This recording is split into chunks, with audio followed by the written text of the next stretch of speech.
Ladies and gentlemen, welcome back to another episode of the Hoops All In podcast. I'm your host, Orleans Francois, Kane Legacy, Kyle Anthony. Guys, how you doing today? Hey, How you doing, man? good to be back. Man, it's feel like it's been a while, but it's only been just a week since we last recorded our last episode. So Is it when really? Wow. yeah, that quick. That quick. So we are still in the thick of things with the NBA playoffs. A lot has been going down these past few weeks. We are in the second round. And so now we got about 8 teams left. Golden State, Memphis. We got a lot of action going on in that series, and that's where we're going to start the first conversation. So safe to say there's been a lot of foul play and chirpiness going on between Memphis and the Golden State series. Gary Payton, the second, is eventually out, unfortunately out for the series and possibly the whole playoffs with the broken elbow. Dylan Brooks was suspended for a game and flagrant foul penalty 2 kicked out for the foul that caused Gary Payton to break his elbow. Draymond Green received a flagrant foul 2 and was ejected in game 1. Ja Morant missed game 4 due to a knee injury, and he even accused Jordan Poole of grabbing his knee, causing the knee injury. So it's safe to say that there's a lot of, action going on in this series. And I wanted to ask you guys, should the NBA look to do something in this series since there's a lot of hard-nosed physical basketball injuries have been piled up on both sides? Or is this just another one of those hard-nosed playoff basketball that especially old heads in the media has been complaining about now that the NBA has quote-unquote gotten soft? What do you guys think about this? Well, I first of all, I just think that it's just playoff basketball. I think that there's, we all kind of have an idea of who dirty players are, and even people that we think are dirty players are not ones who are out to literally injure you. That's just not, nobody does that, so. There's just bang bang basketball plays that happen, whatever. There's unintentional fouls that sometimes hurt somebody, sometimes injure somebody, but to go back and forth with the accusations and what's intentional and things like that. No, I don't really think that's it. The game slows down a lot in the playoffs. Everybody knows that, and it's a whole different world. From the regular season, you play harder. A lot of people are already injured. Everybody's tired, and these things happen. There's someone going to try and do something blatant in front of thousands of people and 3 referees. I don't think that's the case in terms of like with Jordan Poole versus Ja Morant. Things happen, in terms of unintentional movements and things like that, whatever. But to me, someone who is quote unquote dirty is trying to commit a foul that a ref is not going to see. You know what I mean? Maybe they'll poke you a little bit when you're in the going in for a layup, or maybe they'll give you a little chicken wing elbow, and see if somebody, hopefully they don't get caught, which is something that Jordan and I think Kobe might have done a lot, from what other players have said about them. So no, I don't think there's any dirty players involved in this. And I don't think it's something that suddenly everyone should be on the lookout for. If anything, referees are just going to call the games between these two that much tighter, but, hey, the drama creates interest, and the interest creates ratings. If the ratings generate more revenue, and people are going to love the quote unquote rematch, in the beginning of the regular season or on Christmas Day or whenever these guys meet again, after the playoffs. So that's all I have to say about that. Yeah, I mean, I agree. I think controversy is good for ratings, and that's good for the game. I mean, like the only thing I think they'll call the tech call, if it's ironic because we're talking about like physical, but like the tech called against Giannis for staring at Al Horford. Right. He stared at him and got a technical. Like, right. That's But it's ironic, like if they're going to be playing them more physical this year, getting a stare for a technical, like that's kind of like, where are we going? Like, are we not? You know what I mean? Like, what are we? Yeah, like, are they calling everything, or they just gonna let them play, or what are they? You know what I mean? Like, with a stare, like I'm staring at you guys right now. Like, I'm gonna tee you up.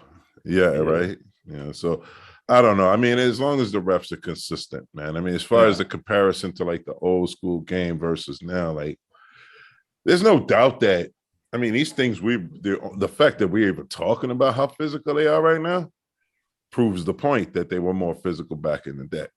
You know what I mean? Because it wasn't really a big deal. Right, They it were wasn't an playing like issue. this in the regular season. You know what I mean? Back in the day. So, but I mean, like, you know, I mean, who am I to say? Like I've said before, though, the players nowadays are more skilled than the players back in the day.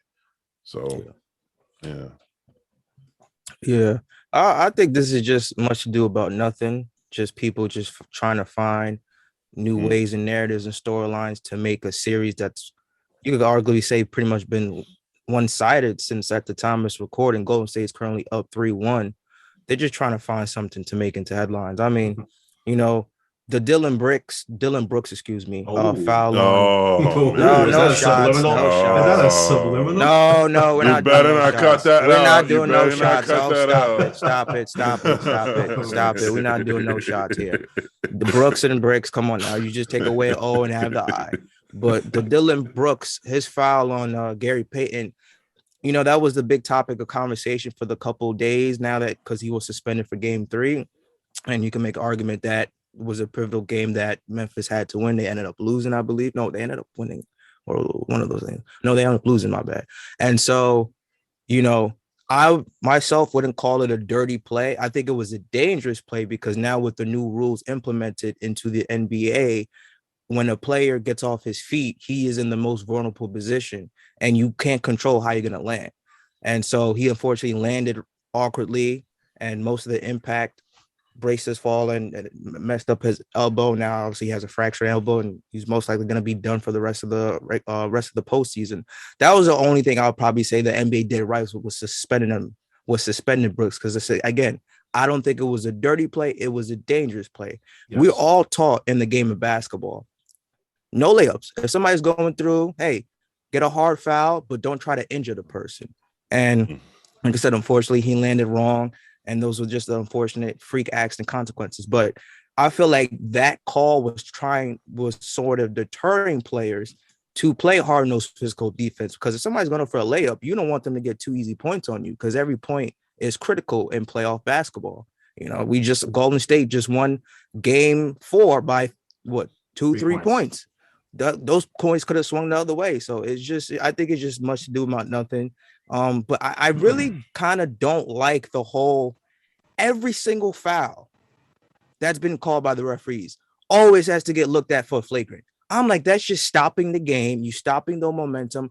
There is no point of doing it. I understand you want to protect the players, but it's like, damn, if I look at somebody, that's a flagrant 2. Oh, we're looking for hostile act. Or if I smack you on the wrist while you're about to swing for a shot, oh, we're looking for hostile excessive act. I'm like, come on, guys. Like, come on. We're trying to play basketball. Again, I understand what the NBA is doing, protect the players at all costs because they are the product.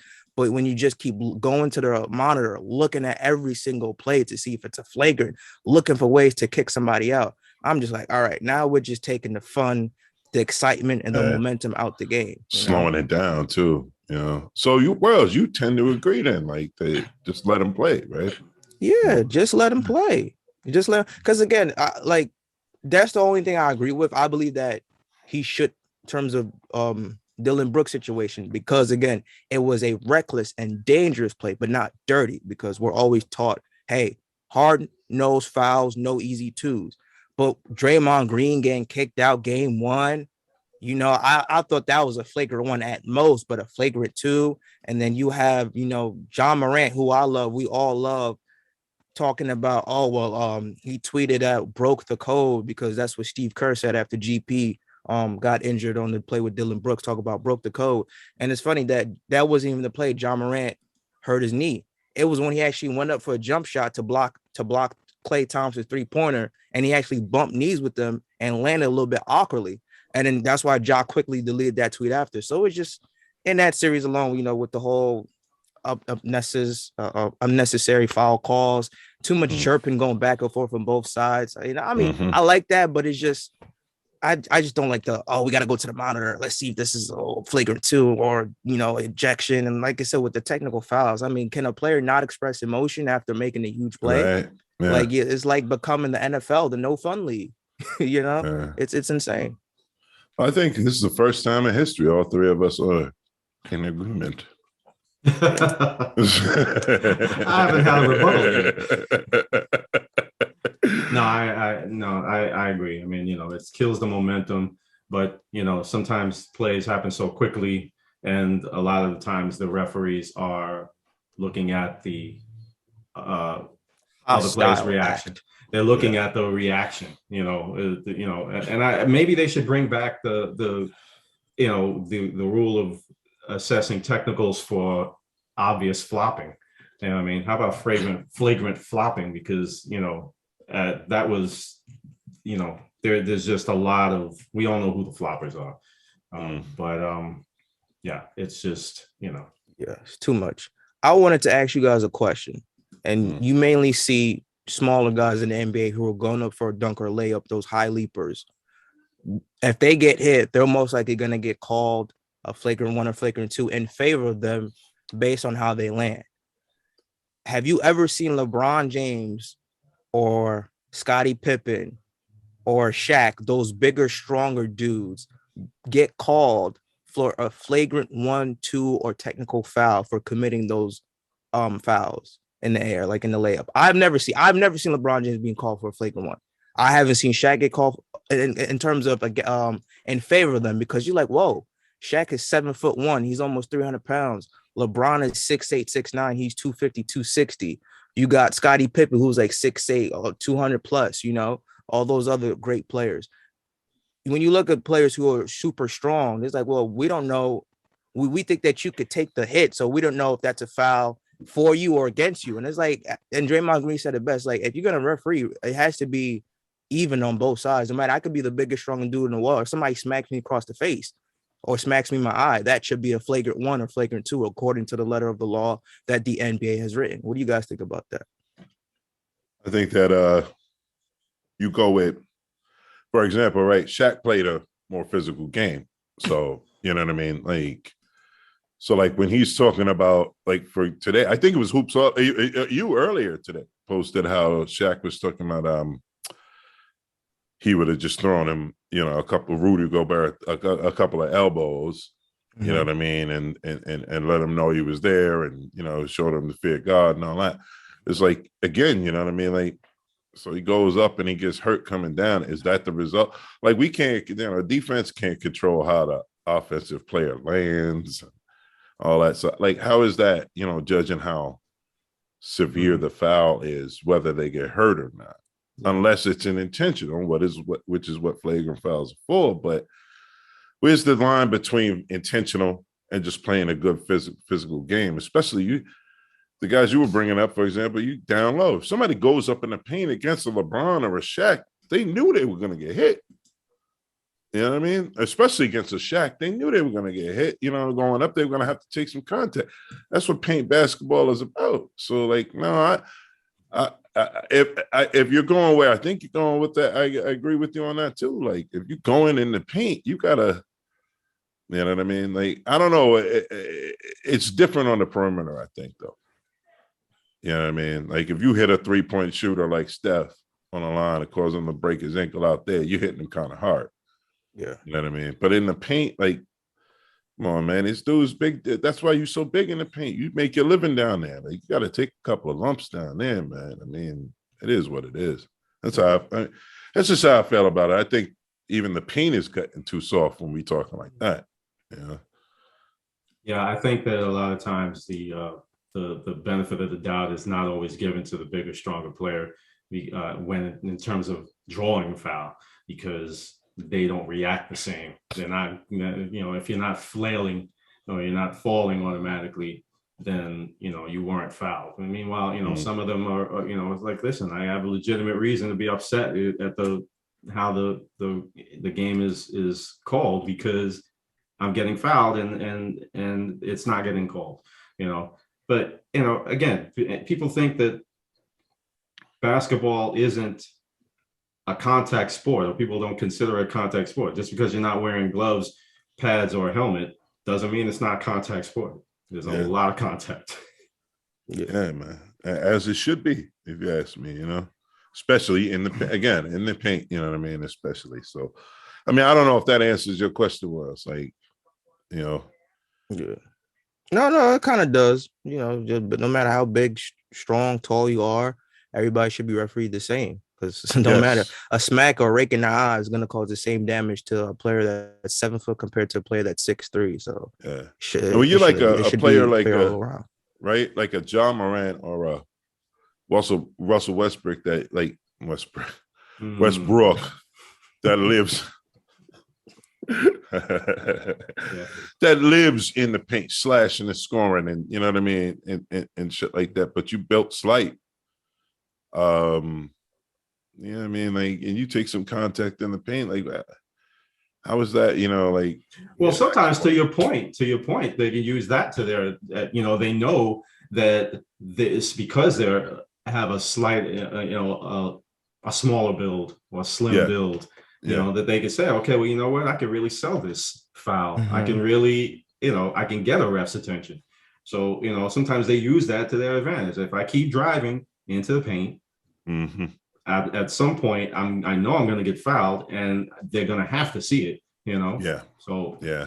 And that's, I don't know, but that goes back to the whole thing. It's like, you know, like, now we're going to stop the game every 5 seconds, you know, because like an N1 is an N1. You know what I mean? Yeah. If you miss the shot, you miss the shot. I have never liked the fact that some of ththese players play for the foul and not for the shot anyway. You know, I don't think that's supposed to be the game. You're robbing the fans when you do that. Like that actually really does annoy me. You know what I mean? I like, can think of a couple of players who do that. Yeah, quite a from few. The perimeter. Yeah, you know what I mean? But it's like you playing for the party down hamstring. But you know, but we'll let that go. He's gonna be out for a while. Yeah. But I don't like playing for the foul. Like, I just don't like it. The foul should be incidental. You know what I mean? You should be playing for the and one, if anything. Yeah. You know, but no, playing for the foul, like, come on, man. Like, Kobe never played for the foul. You know, and we ain't talking that long ago with Kobe. So, you know, and the league hasn't changed that much, man. These dudes that have been doing this, they just learn from the wrong dudes. They've been doing this their whole careers. So, you know. I blame AAU. I blame LeBron. When in doubt, blame LeBron. That's the media slogan. That's always my slogan. Prices go up, I blame LeBron. The price of gas is going up. Gas blame going LeBron. Up. Damn that LeBron.